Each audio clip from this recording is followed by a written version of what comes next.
it is a really exciting day because it is new camera day. Yes, I did buy a Sony A7IV, my first Sony camera, and I will be quickly unboxing this camera for you guys, showing you everything that's inside. And then after that, I'm going to be sharing with you guys why I bought a Sony A7IV and whether I'll be switching from Canon to Sony. So I actually got a whole bag worth of stuff, as you can see. I'll get into what else is in this bag after I unbox the A7IV. By the way, shout out DigiDirect.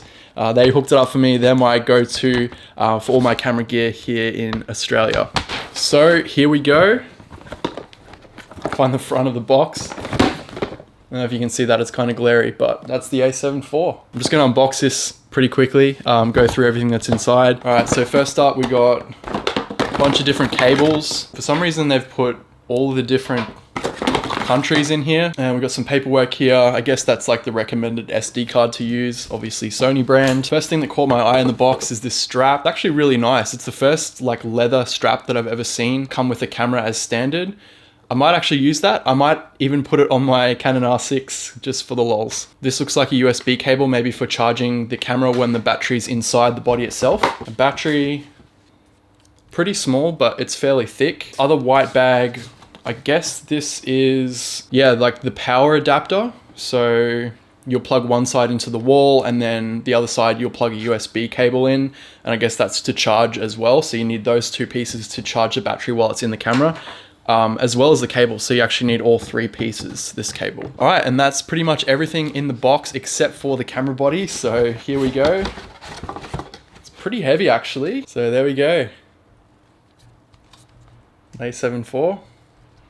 Flip screen, which is what I was after. I really wanted the flip screen. So first impressions, the grip feels really nice actually. I wasn't expecting it to hug my hand this well. I think previous Sony bodies that I've tried, they weren't as comfortable as the Canon camera bodies that I was used to. I'm really liking this flip screen. It's actually a very thick and it feels like a sturdy screen, so that's really good. We've got this other mode dial on top, which I think is a new feature for the Sony A7 cameras. And something else that I think is new is this switch for the photo to video and S&Q mode. Just feeling this button, it doesn't feel that comfortable to turn.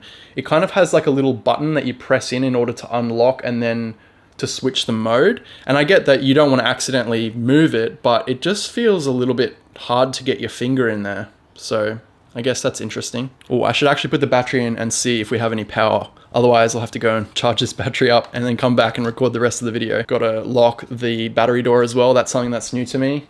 And we've got power. I gotta say, I really like the feel of the dials, especially this main mode dial. It feels super solid. So it is saying low battery on the screen. So I'm gonna go and chuck this on charge and I'll show you guys everything else that I got today. So I also got a battery charger for the A7IV batteries. This is a dual charger from Nightcore. Nightcore sent me their dual charger for the Canon batteries and I've been really loving it, so made sure I picked one of those up. And I plan to get a spare battery for the A7IV, but I completely forgot about it, so I'll have to go back to the store at some stage and pick one up. Next up, we have a 67mm basic UV filter, just protection for the front of the lens for the next part that I'm gonna show you, which is, I don't know if you've already guessed, but the Sony GM 35mm 1.4. I'm really excited to get back into a 35mm 1.4. I've been rocking the 35 1.8 for the Canon for a while now, since I actually dropped my Tamron 35 1.4. Very sad day. But yeah, really excited to use this on a photo shoot, see how it performs. I've heard really great things about it. I'm already looking for another Sony lens to add to my kit, so all you Sony shooters out there, let me know down in the comment section below what your recommendations are. So for you guys that don't know, I actually started my photography journey on a Nikon camera. It was the Nikon D7000, and I pretty much learned photography and video on that camera, and I upgraded to the D800 as my first full frame body. But then less than a year after that, I decided to make the switch over to Canon because I really liked what they were doing on the video side of things, and I jumped in with the Canon 5D Mark III. And I actually still have that camera. It's here, and it is probably not in the best shape. Little mode dial thing missing here, but it actually still works. So As you can hear, still going strong. I think it's got like 400,000 shutter actuations. Ever since then, I've owned all kinds of different Canon cameras. I upgraded to the 5D Mark IV, and then I actually got a 1DX Mark II.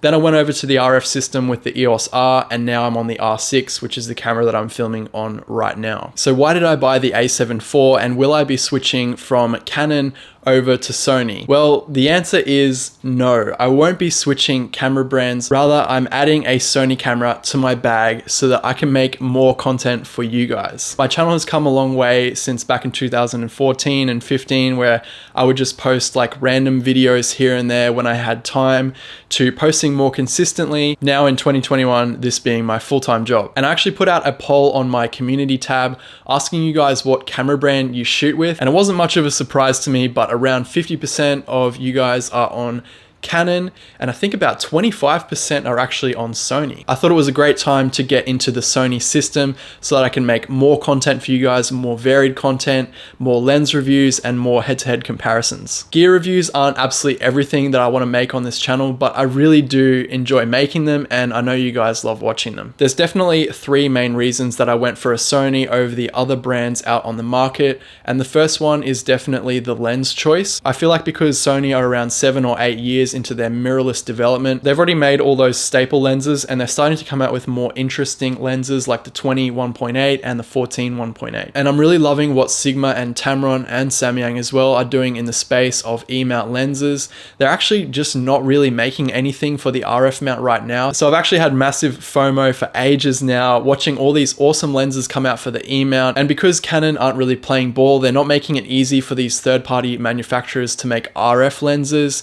They've just basically gone all in on Sony. The second reason is the autofocus. Sony and Canon seem to be on this neck and neck race right now. I think Sony might be leading slightly, where there's like dual pixel autofocus on one side and then Sony's eye tracking on the other side, and they're both doing an amazing job at real-time autofocus. And that is something that's actually really important to me, having a really good autofocus system. I really love the dual pixel autofocus on the R6, and I feel like I'm not going to be downgrading or missing out on anything with the A7 IV. Third reason is in-body stabilization. I've been shooting a lot of handheld on the Canon R6, and for the most part I've been pretty happy, but when you're shooting really wide, there's a lot of wobble on the corners, and I know the Sony cameras perform much better at that, so I'm excited to test that out.